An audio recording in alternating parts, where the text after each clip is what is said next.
Welcome to Hotter Than Ever, where we uncover the unconscious rules we've been following, we break those rules, and we find a new path to being freer, happier, sexier, and more satisfied in the second half of our lives. I'm your host, Erin Keating. I hope all of you are doing okay. I know a lot of us are having a lot of feelings about the outcome of the presidential and Senate and House and many local elections. And I, for one, have been taking some time to be with myself and check in on the people I love and give my kids a lot of love and affection this week.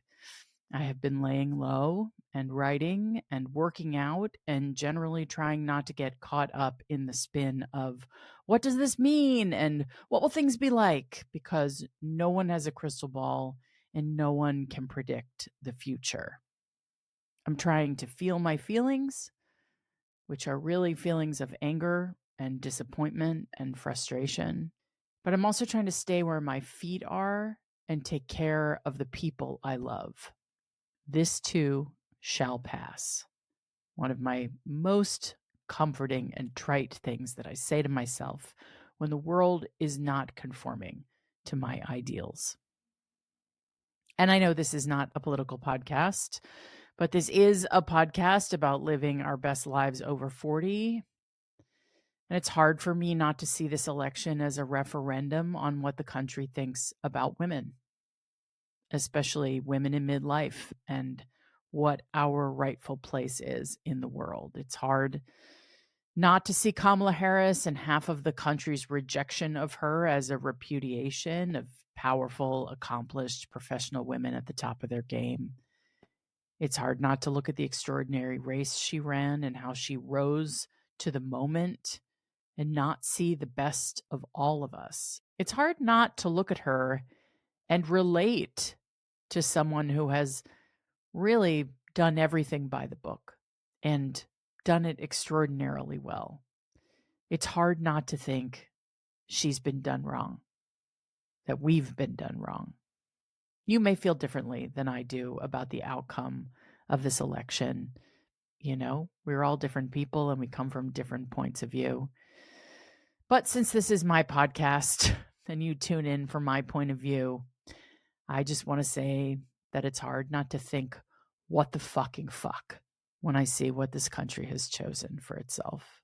It's hard not to feel like we've been taken down a notch by the quote unquote manosphere and the forces of fear and anger and negativity and misogyny that have taken root and been nakedly revealed this week in this deeply divided country.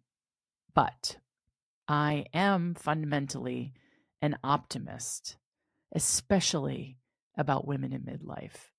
And when I put politics to the side and I take a deep breath, the fact that we are here having these conversations week after week together on this podcast, the fact that I can bring you the insights of extraordinary, thoughtful, compassionate, accomplished, interesting women with amazing and empowering messages to share that are going to help us sort through the complexities that are facing us as we work to reclaim ourselves and reinvent our lives in the places where they need to be reinvented or refreshed in the second half. Well, I hope these conversations make you feel hopeful about us and who we are in the world and what we know we are capable of. I hope they make you feel hopeful about your future and your family's futures and what is possible for us in the face of all of the negative forces out there. We are here together. We will be strong together. We will evolve together. We will navigate change, personal change, cultural, political, professional, all the change together. That's what we're here to do. And my guests today are experts on change, which is so very serendipitous. I would like to pause for applause on that segue. I would like some praise for my tone shift. because it really is an incredible conversation that I have today with Dr. Keri Ohlrich and Kelly Guenther. Keri and Kelly are co-founders of the leadership and HR consultancy, the Abbracci Group.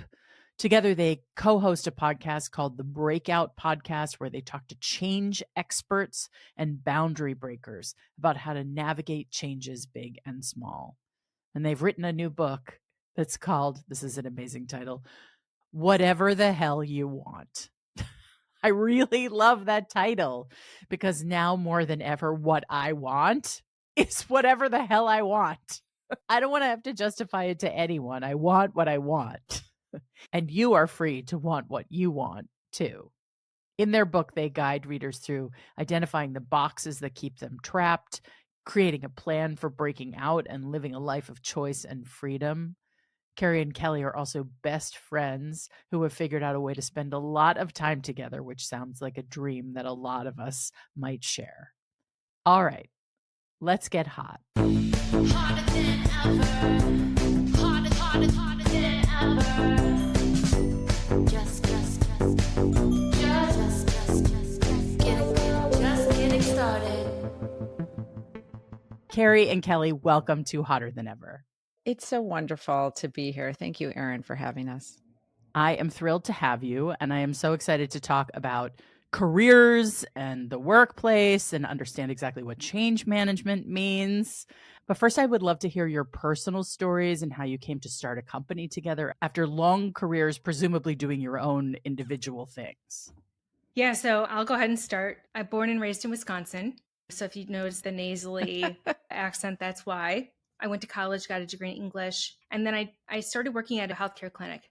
And I found that every single time there was someone that was new that joined the organization, they would often have that person work with me because I would train them on the role. And I really found that I loved what I was doing, but I also loved being able to train people, especially people who found that they were nervous, they were scared, they thought, oh, I can't do this. And then you could see the evolution in them flower and grow. And so I thought, well, there might be something in this training thing. So I went back to school and got my master's in 2009. And then I went to work at a small tech firm, a startup that was acquired. And living quarter to quarter, not really knowing if my role in training, which is complete overhead, was really going to make the next cut. I got nervous. And fortunately, Keri was working with a former colleague that I worked with at the tech company who said, hey, Kelly, are you interested in the sales training position that we've got available? If so, apply. And so I did. And that's really where my career took off like a rocket ship. You know, I was a bit of a skittish cat, terrified of everything and everybody. And Keri gave me some amazing coaching, which she still is a great coach to me today. We did a lot of really great work. And we moved away from that company. And I say we because I would follow Keri kind of everywhere she went. So in 2016, I was offered an opportunity from a previous leader that I used to work with to move to Orange County, California, and work as a change manager for a company that was going through a complete overhaul. And so I jumped at the chance. I'd always wanted to live. If I was going to live anywhere, I wanted to live in California. It's the so best. I moved. Yeah, it truly is. Southern California, there's no place like it. So I moved there in 2016. And the job was okay, but you could start to see the writing on the wall. Leadership wasn't as solid as what I had hoped. And in HR, you tend to see things a lot faster, maybe, than other employees. And so I realized this probably was... Oh, yeah, because you're like behind the curtain. Yeah. Or as someone once said at that company, I'll show you underneath the kimono, which I have never really appreciated that expression, but yes. My ex-husband used to work in banking, and he had a boss who would say, let's open the kimono. And I'm like, ew, don't open your kimono and don't say kimono. Like, no, right? No one wants to see it. No one wants to see it. I know there's a lot of people, mainly men, who think we want to see it, especially at work, but we don't. We really don't. Let that be a public service. No, keep that kimono closed. And if you're wearing a kimono, that's your business. It has nothing to do with the workplace. Ironically, then Keri, about 3 months before I moved out in 2016, she had moved out to Southern California for a separate opportunity. And about a year into that, we looked at each other and we said, you know, this isn't quite what we signed up for, our respective jobs. And people had kind of always joked, like, you should have your own HR consulting firm. And so we said to each other, look, we're in Southern California. Like there's so much opportunity in comparison to where we were in Wisconsin that it just made sense. So we always knew we could, if it didn't work out, we could go and back to corporate jobs, and live our best life. But we took the chance on ourselves. I'm so glad we did. We're 7 years in business. And then we started a podcast in 2021. Mm-hmm. And that has morphed into the Breakout. And now we've written a book together. And it's just, there's no greater pleasure in life than being able to do something. I work so hard with someone that you truly feel is like a sister to you. So I'm so grateful for this journey that we're on. And yeah, it's been a great ride. I'm so jealous. I gotta say, like being this sort of one person band or whatever, I used to find a lot of virtue in my independence. And now I'm like, oh my God, I want partners for everything. Yeah. I will say that first of all, I never thought I'd have my own business. Never thought I would write a book.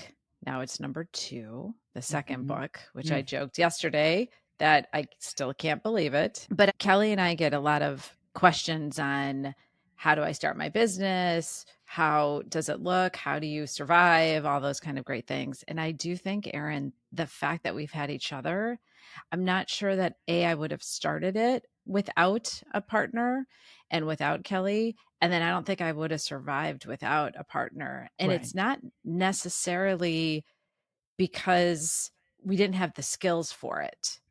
It is the mental anguish that you go through. It's just having someone in it with you when you're low and you're like, oh my God, this isn't going to work. What did we do? She's a cheerleader. And when Kelly's low, I can be the cheerleader. And it is just so wondrous that we have each other in this, that I don't think we would have survived without it. Actually, I just don't think we would have started. I wouldn't have started without a partner. Mm-hmm. So I don't think Kelly would have either. So no. Yeah, one thing I notice about doing my own thing is like I can hire whoever to do whatever, but they don't care the way I care. Right. And they're not going to come to me because they're not full-time employees looking to get raises and promotions.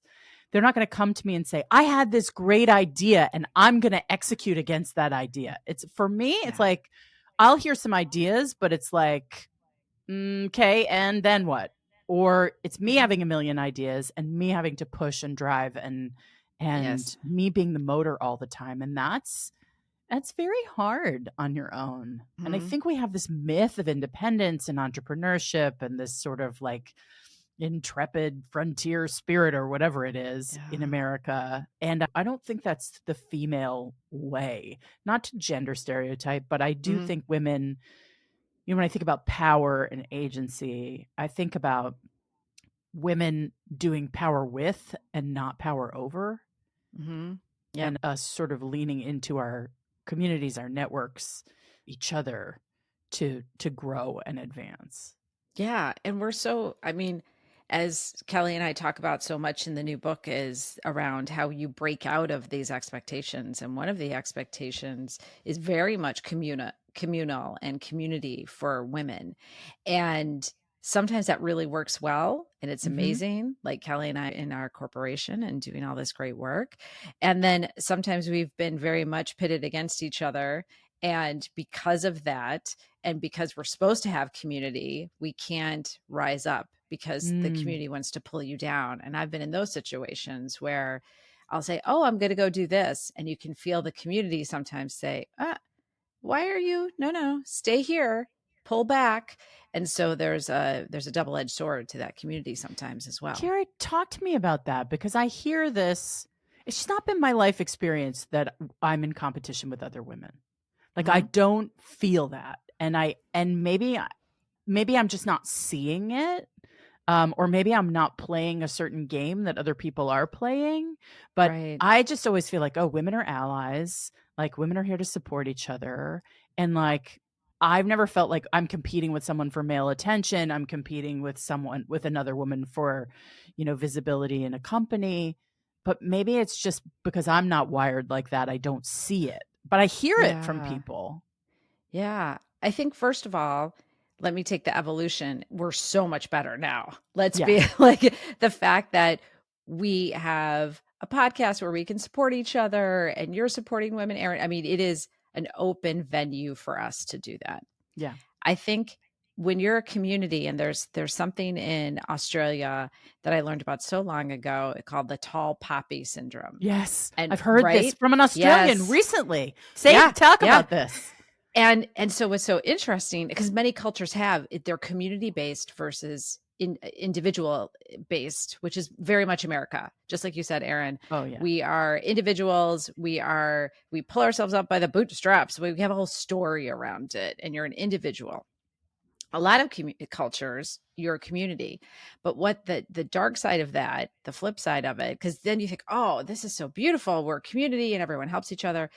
But the tall poppy in Australia gets cut down first. I think Japan has a similar metaphor about that.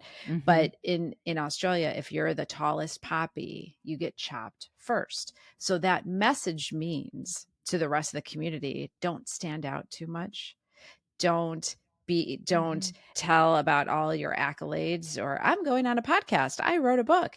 Like, no, because that person gets cut down first. And so, especially as women, if we're raised more communal versus men who are raised more individualistic, then all of a sudden when I remember this when I was younger, I had a trip because I had a boyfriend in Paris. This sounds very fancy. It was not, but it sounds very fancy. It does. And so doesn't it? And so he was in Paris and I was flying out there for the weekend. And I remember the group of women I was talking to, because I worked at the university, and they all looked at me and went, oh, that must be nice. And it was that. And that's always sits with me. I said, oh, there it is. And they were all super pleasant. And they were all, but that, oh, that must be nice. You're going over to Paris at your age. And I'm like, what you didn't know is I was in an abusive relationship and this person wasn't. And this was like an amazing opportunity for me to do something. But you didn't know all that. You just heard, oh, I can't believe this young thing is going to Paris. And I haven't been to Paris before. Right. And so it's that kind of subtle stuff around that tall poppy that I think as women, we don't even realize we're doing sometimes. Like, oh, that must be nice. Good for you. And it's like the Southern, like, bless his heart. Oh, bless your heart. Oh, but I think we just don't even realize it. So you have that. And then you also have it, depending on what industry you're in, there was only room for one, meaning one Black man, one female, one female person of color. And that was it. So in a way, the system also kind of pitted you against each other because it was like, well, there's only one job for the chick and it's either Keri, Kelly, or Erin. So go at it, figure it out. We don't have it as much anymore, thank goodness. But I think some of that, the system also encouraged some of that competition. Do we not have it as much anymore? Because I think we do. Like, I mean, just having worked in tech, entertainment and tech, like, yes. You know, one of the observations that I've been making on this podcast is that, like, we are the most successful generation of women who have ever lived on planet Earth. We really are. We are extraordinary. We're the most educated. We're the most accomplished. We're the most high ranking. They let us run everything. Like, they let us run stuff, but they don't let us control stuff, and they don't let us own stuff, and they don't let us on the board, and we don't control the budgets at the end of the day. And so, like, oops, sorry, I had someone write in a review of this podcast, stop talking about the patriarchy, which I'm so happy about. I was like, oh, controversy. But the fact is that, like, that is what that is. And so as much as we have risen in this generation and that there is room for more women, women in leadership and women in ownership positions, you know, are much fewer and further between than we probably would like to acknowledge. Before I know Kelly has a lot to say, but I just have to say we wouldn't talk about the patriarchy if it didn't exist and oppress us. But that's just 2 cents right there. Sorry, Erin. I just had to say it. I'm like, you don't have to be sorry. Be sorry to my one listener who's probably not I'm like, I'm anymore. sorry, listener, but we would have to. I would love not to talk about it. Wouldn't that be great? Oh I my would God, love if it not to didn't talk exist, about we it. wouldn't have to talk about it. Exactly. So sorry, Kelly. I can see on your face you need to say something.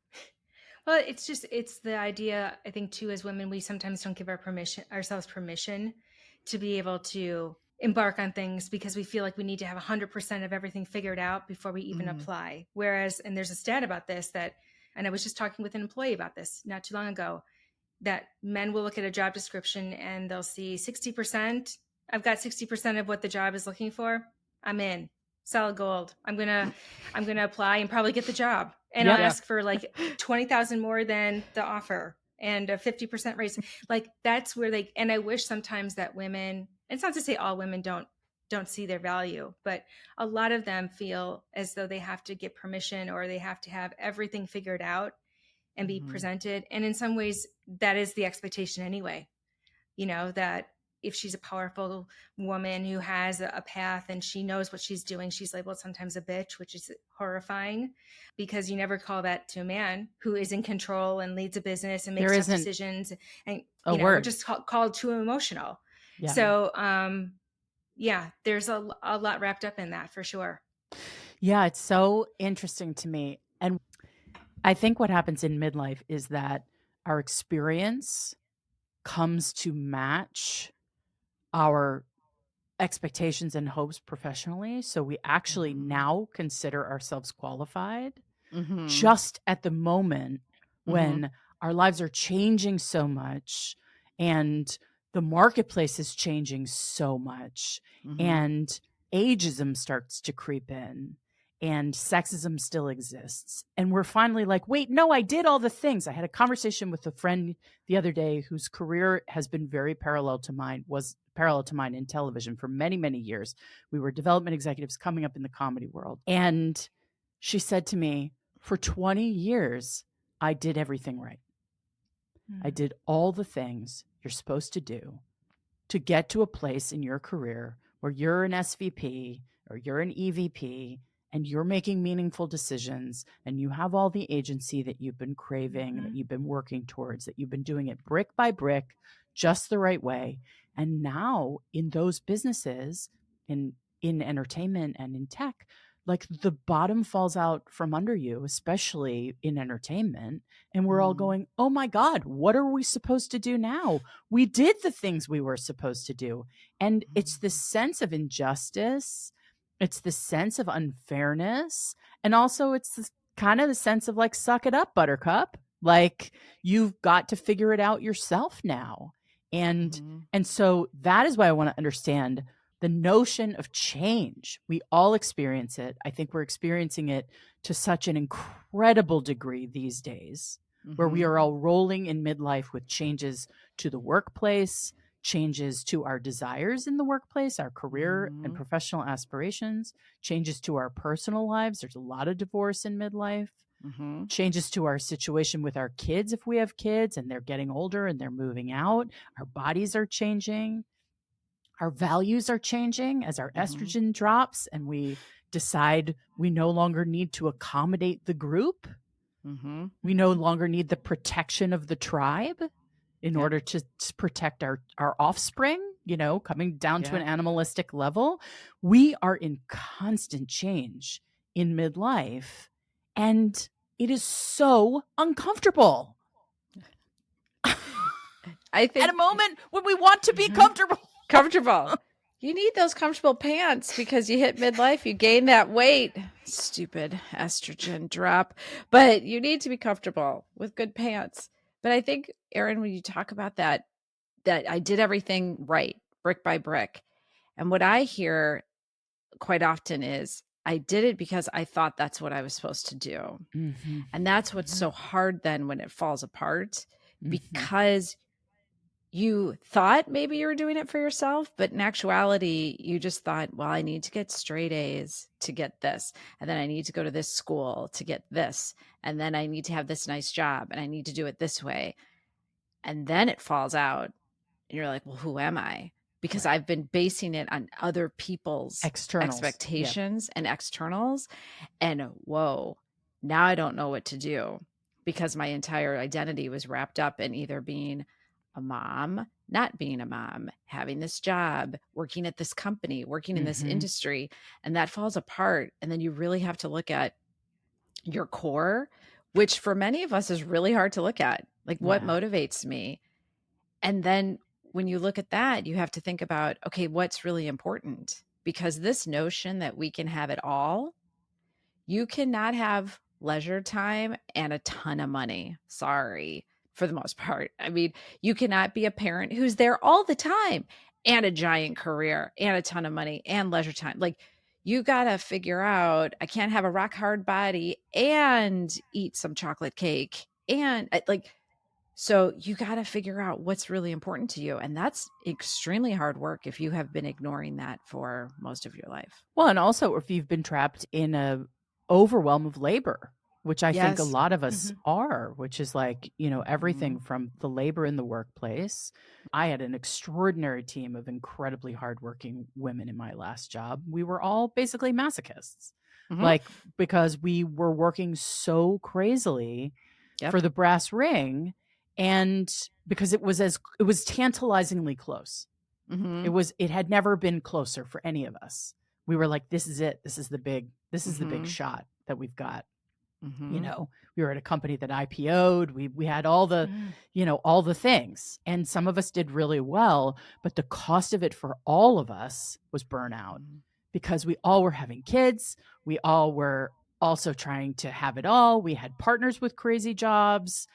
We were managing our domestic lives, which, don't get me started on domestic labor, but I was crying every weekend. You know, I was so overwhelmed. And I had it all. I had everything. It looked amazing from the outside. And inside, I also didn't have a good marriage. I don't know how you do it. I don't know how you do it. And then, like, the fact that it all burnt to the ground and that I was enthusiastic about that at a certain point, you know, but I had to get sick in order to make a change and see the truth and stop lying to myself and get real about what I want. And I'm still in a place where I'm like, okay, like the dust has settled on a lot of pieces of the puzzle, but now my industry, which is like, I make things, I make media.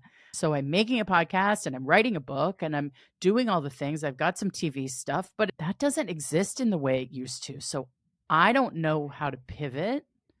I don't know how to manage all this change and make money. And I think a lot of us are in this place where we're like ready to do something different. And the economy is changing so rapidly. And we're like, okay, we'll consult. I'll start my own thing. But like, are we all equipped for that? What is the first step on the path to figuring out that piece of the puzzle? You set it up really nicely, you know, and we have a model called the break model of change. And the first step is being brave enough to have the conversation with yourself about what is not working, what doesn't fuel me, what is leaving me feeling unfulfilled. And sometimes, unfortunately, you have to have a rock bottom, or you have to lose everything, or something happens that's so profound and so deep that is the impetus for change within you. And it's amazing to me how many people, women, men, non-binary, who find it within themselves to find a way out, who are able to figure out what is that first next step. And, you know, self-awareness we promote heavily within the book, our show, in life. I preach about self-awareness all the time, because when you truly know yourself and the idiosyncrasies of what makes you tick, you can be a better informed person about who you surround yourself with and who you don't surround yourself with. And so being brave, being bold enough to say, this is what I want for myself. This is not what I want for myself. Sometimes it's easier to say what you don't want. Yes. Because that gets you closer to what you do want. Yes. I call it the I don't wanna. Like, when I hear the I don't wanna happening, I go, okay, like I know this phase. I know this phase. Everything is resistance. Everything is negative. Everything is like a little baby temper tantrum. And I don't want to do this and I don't want to do that. Okay. So, all right. So if I don't want to do those things, like, what's left? Right? What am I willing to do? We all have those things. I mean, we all have those things, sadly. But I mean, that's what makes us stronger too. That's what makes us, again, when we are so uncomfortable, that's when you're at most likely to change, because you want to get out of that state somehow. There's something that's not comfortable, not right. And it's truly at that moment where you learn who you really are. Oof.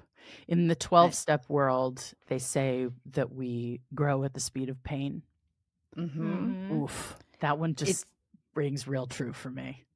It's totally true. I think Kelly and I when we talk to people, some of our favorite folks are folks who have been through the 12-step program, because they have hit the rock bottom, many of them, and said, this is not working. And so many of us, that has to happen. We have health issues, like you said, Erin, have a divorce. Someone looks at you and says, I don't even know who you are anymore. Like, who is this person? Right. And you have these moments of, oh crap, this is not who I am. This is not who I want to be. And I got to do something about it. Yeah. And so, like Kelly said, that brave part of just admitting it, Kelly and I think it's the hardest one. It's the hardest one, because think about our society and our family and friends quite often want us to kind of keep doing what we do. And we might not have a good support system to even say it's not working well. They want you to keep working, Erin. I mean, a company wants you to keep working. They don't want you to have really kind of a crisis of conscience and just say, oh, I don't know if I want to work this hard. They want you to keep working. Right. Even if they love you and they want the best for you, their own fear might be indicating, what you should do according to them. I know that my choices recently have been really scary to my family, like people who care about me, and they're like, I don't know, Erin. And I'm like, I don't have a choice. Like, I have to change. I have to grow because I want to be happy. And I accepted unhappiness as the cost of having it all for so long. And life is short. You get one go round. 100%. Like, this is it, 100%. Guys. This is it. And it's so cheesy to say this isn't a dress rehearsal or whatever. But like, it is not a dress rehearsal. It's not. This is the game. The show is happening. We are the show. And so being willing to make people in your life, to whatever people think, like you have to do for you. Yeah. And nobody else knows what your conscience is saying or what your heart is saying or what your passion is telling you. No. And like be willing to seem crazy to people. Like you have to. I think you have to. And I think you said something, Erin, about I was accepting being unhappy. And that's what we see so much, especially women. We kind of accept, well, that's the way it is. It'll be unhappy. I mean, think about, you're in TV. Think about all the TV shows where it's the woman like, okay, he's a dumbass husband, but I accept it. Every sitcom. And then we quite a few comedians talk about, well, the wife, well, the husband. And it is just the society kind of telling us, just accept it, that you should be unhappy. Just kind of accept it. It's okay. Just be in your little sleepy state, be unhappy. And that's what's so amazing about being brave and saying, no, I don't want to sleepwalk. It's not a dress rehearsal. I want to live this life to its fullest. And so what does that mean? And it means upsetting quite a few people often, because many people want you to stay where you're at.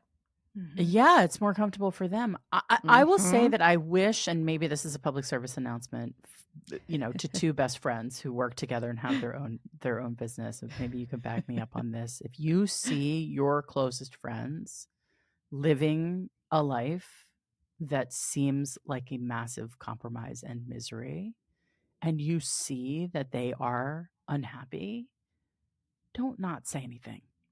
Yeah. I think like I'm intense, so I feel like people don't they're worried that I'll get upset.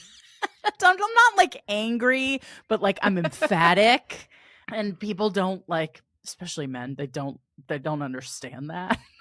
They're like, "Are you mad at me?" I'm like, "No, I'm having intense feelings that don't have anything to do with you." Actually, I wish my closest girlfriends had said to me, "Hey, babe, are you okay? You okay? Like, can I say something to you? Like, you don't seem okay." That and when there is someone who does want to make a change for themselves, unless it's an act of violence, self-harm, an illegal or unethical type of thing, just support them. Be someone who is going to be their biggest cheerleader and advocate, rather than give them a litany and a list a mile long of all the things that could go wrong, terrible, ruin your life, ruin someone else, because I guarantee you they've already thought of all that crap. They have already thought it. For them to be able to articulate it, they've thought about it before they've made a decision that is changing their life, changing their career, family structure, whatever. Just listen and be an advocate, and don't necessarily come in with all of the things that could go wrong or solutions. Because sometimes we just want to be able to talk it out with no expectation of any immediate feedback, or feedback that could in some way make us question ourselves all over again. Yeah, I think that's so wise. Also, you can ask people like, hey, I see that you need something from me. Like, do you want advice? Do you want to just hear? Do you just want support? Like, do you want to be comforted? Right. Do you want to vent? I think we forget that we can ask. Yeah. I think we go to solution, we go to task. Yep. Because so much of our lives is task and problem solving. Right. Yeah. But sometimes it's just like, hey, I'm like not doing so great. Yeah. And I don't need solution. I'll find the solution. We're all high achievers. Like, we'll figure it out. But what I need is your compassion, your tenderness, your I see you. Like, just to be seen where you are is such a big deal. I think too, that's all beautiful. I would just add that be prepared when you're going to tell someone something that you may think, because they might not be as aware as you see it. I know Kelly's done this with a friend. I have done this about, do you really want to marry that person? Like, here's what we've seen. Do you know what I mean? Like, you are a different person. You also have to be prepared that that person may not accept it, may not want to be your friend after, and may change the relationship a bit. And so I think to go in kind of eyes wide open as well, of knowing that, why am I telling this person this? Is it because I have an issue and I just don't like that person, like they're marrying? Or am I very concerned about my friends? So there's some analysis you have to do of why you're saying it. And then also be prepared that it might change the relationship and you might not have one. And Kelly and I have really great stories about how we, especially with each other, like, hey, are you okay? Like, what's going on? And we accept that. And then we also have the flip where people just didn't listen because they're on their journey and eventually they do, or just not friends with us anymore. So yeah, I've had friends choose not to say things in favor of keeping the friendship. Yeah. Fair choice. But I do wish some people had said to me, like, hey, are you all right? Yeah. Yeah. So I was definitely not all right for a while. Right.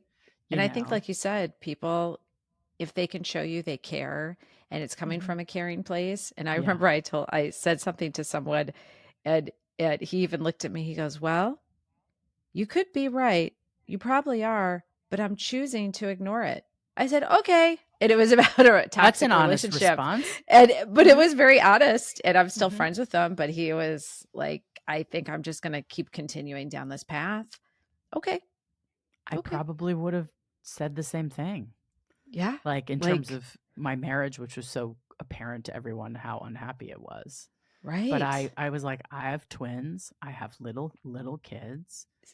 If I could figure my way out of this and figure out how to be a single parent to twins with the career that I have, I absolutely would do it. But I think I can't do that. So I'm going to eat shit until I can figure it out. And I'm going to put it aside and say, I'm working on the relationship. I'm hoping things will get better, because I did. But in my heart of hearts, I knew it was never going to get better. Yeah.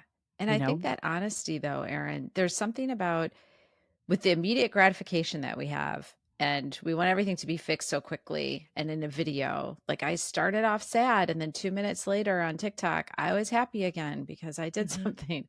I think sometimes you might have to say, you know what? It is what it is right now. I don't have the best marriage. I'm doing it for this reason. But here's my plan. Even knowing that there's an end date to it, even though you can get through it, but it's about being honest with yourself instead of just too pretending. scared to even acknowledge that it was eventually going to end. Like I was too scared to really call it what it was, which was like, this is a failing marriage. Right. Because for 1,000 reasons, we get so invested in the commitment that we've made, the sort of 100%. What is it? The lost opportunity, the opportunity cost. Mm-hmm. Yeah. Like, oh, I've sunk so much into this. Yes.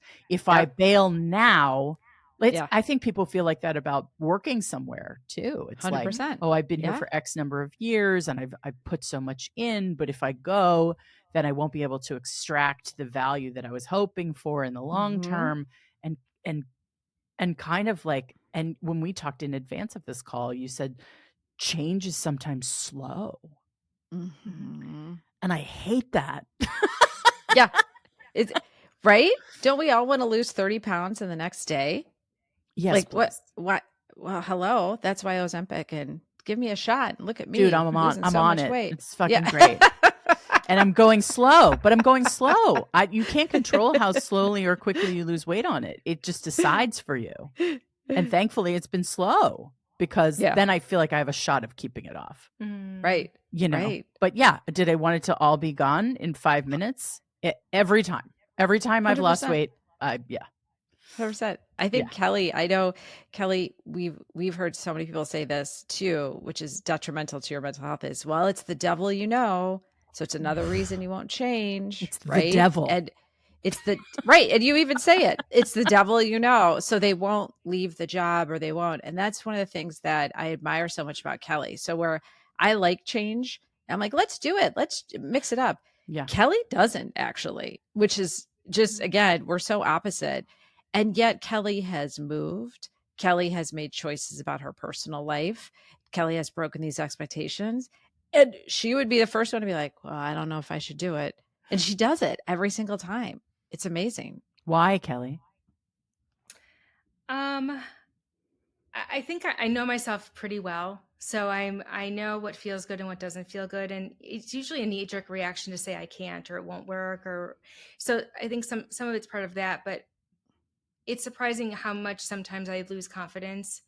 Despite what Keri has mentioned, I've moved across the country. I've done a lot of things that most people wouldn't consider doing.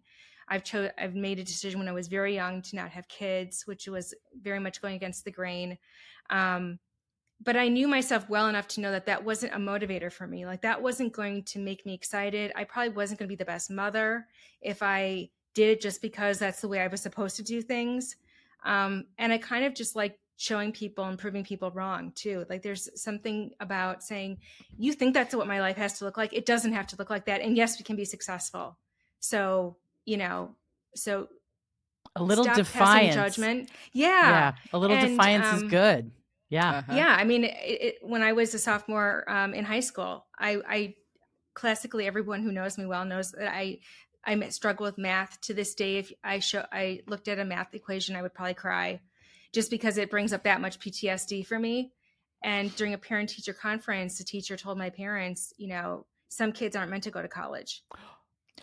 And that was like, it was such a demoralizing feeling, but that was the fire that lit within me of saying, you know what, screw you. I'm going to go to college that much harder. Yeah. I'm going to go get another degree just to really show you. And you can't tell me what I can and cannot be, because I have to believe it, number one.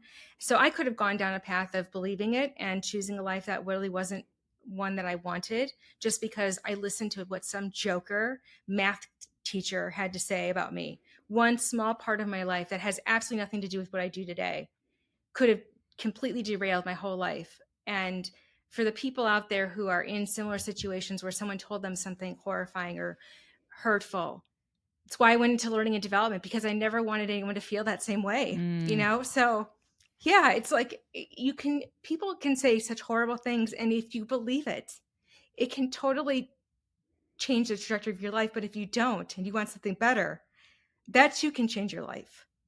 So she gets me every time, Erin, with that story. Like every time I get tears in my eyes. But I think that's That's also why that defiant streak, I've had it just in general. Mm-hmm. Kelly is very focused with it. And so I think that's why when we started our book, it's F the expectations. Yeah. It's not a soft, like, well, think about them first and maybe it is a strong F it.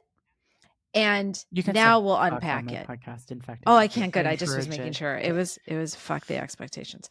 Yeah. So I think we were both so excited about that first sentence because sometimes you need that fire. And like, did you just tell me that I have to have children? Fuck that. Did you just tell me that I have to be married? That I have to do that? Fuck that again.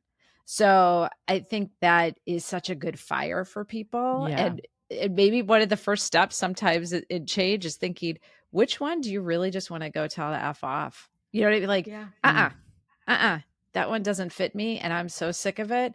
And it does propel you sometimes. So a good little, it's so hard being pissed off. Yeah. You know, it's so hard because we're so socialized to be good and to be pleasers. And like, I have a total rebel spirit, but I followed every fucking rule. Yeah. I followed every fucking rule and I did everything exactly right. You know, and I married someone who needed me to be that. So increasingly I took on more and more and more and got really rigid and really unpleasant to be around because I was like, okay, well, if I'm the person who's holding it all down and I'm doing everything right, I'm doing everything right at home, I'm doing everything right at work, and blah, blah, blah, blah. Like I was so full of resentment. Yes. And anger, but because I was a good girl, I didn't have a place to put that. And getting comfortable with saying what's so and having boundaries and not being a dick about it. But like my son literally said to me, just because you have a boundary doesn't mean you're an asshole. He literally said that to me yesterday because I was apologizing for setting a boundary with his dad. And I was like, oh my God, he's 13. I'm like, where is this wise child from? Love that. But I still really struggle, like, you know, especially around relationships with men. But also I think that extrapolates into the world is men. Like it extrapolates into the rest of your life. If you can't actually have your own back before you have someone else's back, if you can't actually look out for what you need, more than making nice, which is what I was trained to do. Like make nice to survive. Stay out of the line of fire by being good. A lot of us are learning this late in life that we actually can do this, that it's actually better for us to make people mad or disappoint people or whatever, rather than throwing ourselves under the bus. And in the workplace, that's really, really hard, I think, especially because there's all these concrete sets of expectations and they call them OKRs and they call them whatever the fuck. But like, you know, really it's like, you know, how will you please your master? It really is the same thing. And I think especially as women, we're so taught to be the good girl and be so pleasant and don't break any rules and be sweet. And even if you try, you get a little shot down by people you work with or the company or society for doing that. Like, how dare you? How dare you kind of step out? Again, we go back to that tall poppy syndrome. Why did you step out? Why are you saying anything? And it's a little disconcerting for people to do that. And you don't know what conversations are happening behind closed doors too. And as HR people, you are aware of what those conversations are. I'd love to hear a little bit about that, because I know that those conversations happen, especially around maternity leave, you know, like taking care of aging parents, like all kinds of things where women are called to take care of other responsibilities in their lives in addition to their work life. I think it's quite amazing where people will say, oh yeah, no, I'm progressive. I want to have equal work and equal pay and all that. But then sometimes behind closed doors, and this was a while ago, I worked in a lot of male dominated fields. And I sit with succession planning. So that means the door is closed and we're talking about who's the next CEO and who's the next CMO and CHRO, all these C-suite people and directors and vice presidents. And we'll talk about each person. And I remember that all these women would come up, and again, it was a male dominated industry. So it's not all these women. It was probably like 10 or something. And they just had a baby or they were going to have a baby. And they would go, oh, I wonder if she's going to come back. And it was just this. And if you ask them before the door closed, are you all for equal rights? I guarantee they would say, oh yeah, absolutely. Yeah. Women, they can do it. But then the door closes and like, I wonder if they're going to come back to work. So then this guy was being discussed and he just had twins, Erin, like you, he just had twins, and I couldn't help it. And I was young and I didn't care. And I just said, do you think he's going to come back? The whole room just stopped. They looked at me and just went, yeah, and then kept talking. I don't even think they even got what I was trying to. And I was so angry. I just thought, okay, I can't start like screaming at them right now. But it was that moment of they don't even realize that conversation that plays within them all the time. And so they don't even realize then when the woman comes back to the workforce after having a baby, they'll say something like this. Oh, shouldn't you go home and be with your family now? Go home and be with your family. Now, they didn't say it to the guy who just had the baby. And so we just constantly get these messages. And like I said, behind closed doors, there used to be, they only hired, or the only women who went to the top didn't have kids. They're always single. Whereas the men had to have kids to move to the top. You even see it with weirdos. Politicians. Right. Yeah. They always like, what is the latest politician who like had the fake family? It was like amazing in the commercial because he had to though. Like talk about expectations. Right? Like if men don't have a family, something's very strange with them. So that's like an expectation that I feel bad for men because why can't you be single? Right.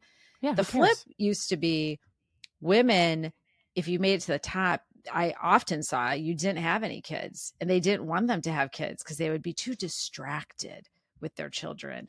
And so a lot of this stuff happens behind closed doors. And that's where the power is, Erin. Like you said, we might have things as women, but we don't run the company. We don't have the power. We don't get the venture capital funding. No, we do not. So we still are at arm's length. And a lot of those conversations happen behind closed doors, because it's who they trust. It's who they know.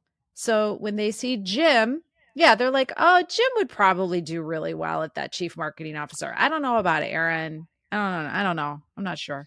I have a great show business example of that, which is there was a filmmaker named Colin Trevorrow, and he made a wonderful little movie called Safety Not Guaranteed. It was an indie film, actually was produced by a company that I worked for. And Steven Spielberg saw it and was like, that's a terrific film. He took Colin Trevorrow under his wing, and the next job that Colin Trevorrow got was Jurassic World. Oh. And because Steven Spielberg said, I saw myself in him. Yes. I saw my young self in him. Yes. And I knew he could do it. Yep. And when women have the power, we will be able to do that as well. We will be able to say, I see this young woman. I see her hustle. I see her fire. I try to do that with interns that I've had. One of the first people I called when I started the podcast was an intern that I had at Snapchat who I thought was a genius. And I was like, can you please come and be my associate producer on the podcast? Yeah. Because you are a future superstar and I want to be part of that story. Yep. And, that is what we can do for each other when we have that level of impact and agency in our own lives. We can bring other women up. But, no CEO is going to see a young woman and go, that's just what I was like when I was young. Exactly. Exactly. And that's what you see. And you get to this, it's trust. And so there's some studies that look at that is the problem, is because I immediately trust you because you are like me. Yes. And then I give you a promotion faster. So we could all start at the same level. We could all have about the same performance, but then behind closed doors again, I'm like, I don't know. I mean, there's something about Kelly. Well, because she's just like me. So I hire her and I promote her. And so it is kind of this human nature. And so again, you have to stop yourself. And we've had to always think about ourselves and how we are in the world as women, as people of color, right? You always, because there's a great book from like the 60s, and it talked about how much women, and at that time African-American people, had to understand their environment because of violence, right? Because either I was a slave and I have to understand what's going to happen, and I have to read the room, or I'm a woman and I'm going to have some domestic violence against me. So you have to read it. So we're better at it. So we always have to become a little bit more in tune. If I'm in the power position, and even when you become like a CEO, or people start catering to you, and you don't ever really have to think about how you're perceived or how you're acting. And so when you're in the power position, you don't have to think about that anymore. And so then you just keep hiring your buddies and your friends bros, and behind closed doors and your bros, because no one stops you. And the one person who does, you go, ugh, God, she's so emotional. She's so woke. God. Ugh. This is Puke. so familiar, this story. Yes. This story is very much the story of, many places I've worked, but especially the place I worked most recently. And I feel sick about it. I do. Mm-hmm. I feel sick about it. And it makes me never want to be in corporate life again. Mm. And yet, I was a direct deposit girly for many, many, many, many years. Yeah. And it is very scary and very weird to not have an income you can depend on, to have entrepreneurial like fire and spirit, but not know how to do a lot of things. And even people are like, well, just consult. I'm like, well, what does just consult mean? Like, oh, go be a fractional chief creative officer. Well, what? Like, I feel very mystified about this sort of non-corporate life. And at the same time, I feel like I think I'm too, like, I think I've cultivated like oppositional defiance disorder in my 50s that like is probably, I don't know if I can conform in the way that I need to conform and kowtow. And, actually, I probably could, because it's so ingrained in me. Yeah. And then I would hate myself for it. Mm-hmm. Like, what's your advice, change managers? How do I manage this change? Well, I wanted to say something about being a consultant, though, and being fractional. What's kind of cool is if you have your oppositional defiant disorder, when you're a consultant, people are actually hiring you for your defiance a bit. And you get to go in and tell them, hey, this is the way I would structure it. This is the way I think you're doing really well. This is the way you're not doing really well. So in a way, that boldness is now your superpower, because you get to go in and fix things and tell them. So I find that that's really helped me, because now I get to be a little bit more authentic and not worry about the direct deposit and the person going, oh, Keri and Kelly keep telling me I need to change. Ugh, I don't want to do it anymore. Or the politics, right? Or the politics like, that's the stuff where I just suck. And I was very lucky to have bosses who would sort of like make an umbrella over me and protect me from the politics. They're like, we need what you do so badly. Yeah. Let us take the fire from above. Yes. Yeah. But then I didn't know what was going on half the time. Yeah. But as a consultant, you can, as a consultant, sometimes you don't have to worry about that as much. So you can come in and do what you need to do. And so like honing your value and what is, again, your superpower that you can bring. But I don't know, Kel, what do you think about in terms of making the change? It's like we said, being brave. And then it's really kind of, realizing what are the things that are maybe standing in your way from truly being successful? Is there a barrier to entry? Is there something that's keeping you from truly taking that next step? And what is it?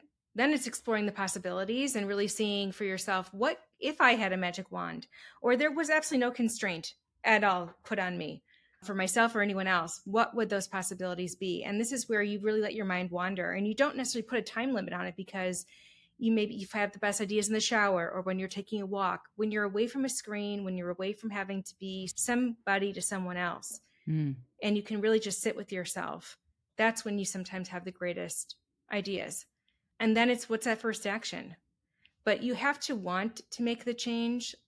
You can't be kicking and screaming and saying, I don't want this. I mean, there can be part of you that's afraid and all of that, because if you're not afraid, if it doesn't make you want to vomit, it probably isn't something worth trying to go for anyway. Right. However, you do want to be in a place where you feel like, I have it within me. I just need to figure out how I organize myself and keep myself on the straight and narrow. But the desire and wanting it for yourself is ultimately what's going to be key to your success.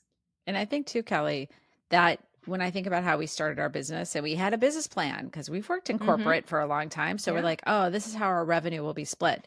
Guess what? In the first year, that's not how the revenue came in.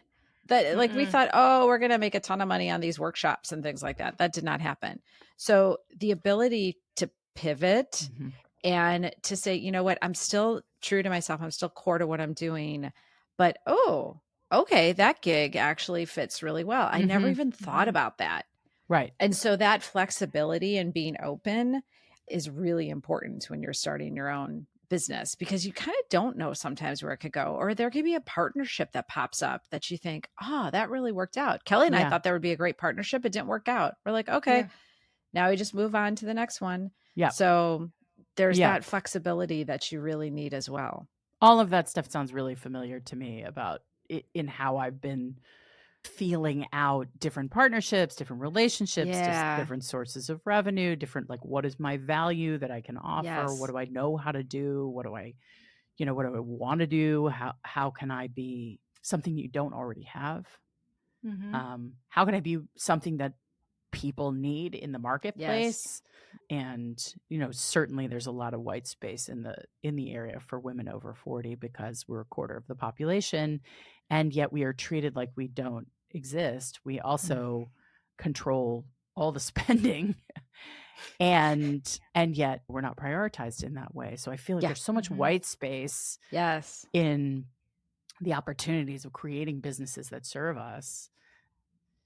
This has been an amazing conversation, and I feel like I should pay you for therapy. I want to ask you, as we round out this conversation, what do you want our listeners to take away that will help lead to their personal success, their professional success in this next phase of their lives over 40? Such a good question. Kelly, do you have something first? Oh, look at her. I do. Because now she'll make me cry. So now I got to really prepare. I love this part of your friendship. It's so beautiful. I'm like, oh, damn. See, this is now I want to go first. But go ahead. You're crying Kelly, already, Keri. I know. I'm going to start crying because she always crying. She does such a good job. Okay, well, maybe I won't now. So make me not cry, Kelly. Go ahead. I think just suspend the disbelief and don't let fear be what drives you to do something or not do something. Because you got to this point in life for a reason. You had a career, maybe you lost the career. You were in a relationship and now the relationship no longer serves you. But don't let the fear and don't let what ifs get in the way of you taking the first step and figuring out what you want that next version of yourself to look like. And you're not probably changing yourself to the point where we don't even know you anymore, but just trust yourself enough to know that you're going to make the right decision. And if it's not the right one, well, then you try something else. Like there is no rule book for how you live life. There isn't. And if you put all that pressure on yourself to conform and fit someone else's expectations, you will be disappointed because you're not living an authentic life. Yes. I mean, dare I say, do whatever the hell you want. That's maybe why that book title's so good. Right. But I think in everything that Kelly said, when you look back, if you can let go of regret, I know sometimes people get so stuck in, oh, well, shoulda, like you said, Erin, shoulda, coulda, woulda, opportunity costs. Oh, I've already sunk all this in. I might as well keep going. And if you can just, if I could help listeners just shed that, just go, you know what? It got me here. I'm here and I'm going to move forward. The rest of it can go up in a little red balloon. Bye-bye. Like, it's who you are. Let it go. Don't like keep looking back and picking at the scab and going, oh, I should, oh, why did I do this? Like, please stop, move forward, and just embrace where you're at. And like Kelly said, you're going to make a mistake. Who cares? It's an action though. You did something, you tried something, and trust in yourself and really do the work though. Like, it's not just, okay, I'm going to go sell crystals. Well, that might be a really shitty career. You might not make money. So you're going to have to figure out, okay, well, I want to do crystals, but I'm not going to make money and I need to have money. But where do you need to live? Maybe you live in Costa Rica versus Southern California. I mean, these are like, everything's a possibility. And then you have to start figuring out what's important to me and how do I narrow down those possibilities. I'm not living in Costa Rica, by the way, because there's too many bugs. I've been there. There's too many bugs. I can't do it. I'd like to save some money, but no. Yeah. Oh my God. Thank you both so much. It's been a really great conversation. I appreciate your insight. I appreciate that you're doing this work. And we will put all the information about your book, your podcast, and how people can find you and the Abbracci Group in the show notes. Really great to know you. Thank you. Thank you. Thank you for all the work you're doing and helping people too. Thank you, Erin. Thanks for listening to Hotter Than Ever. If you loved this conversation with Keri and Kelly and it gave you some fresh inspiration for managing change in your own career, in your own life, please share this episode with a friend. That is how we grow personally as individuals, and also how Hotter Than Ever grows our audience. We want it to get bigger and bigger until women in midlife take over the world and then delegate a lot of the work so that we don't get too worn out and forget to have fun. Hotter Than Ever is produced by Erica Gerard and Podkit Productions. Our associate producer is Melody Carey. Music is by Chris Keating with vocals by Isa Fernandez. I will talk to you next week, hotties. Take care of yourselves and the people you love. The only way out is through.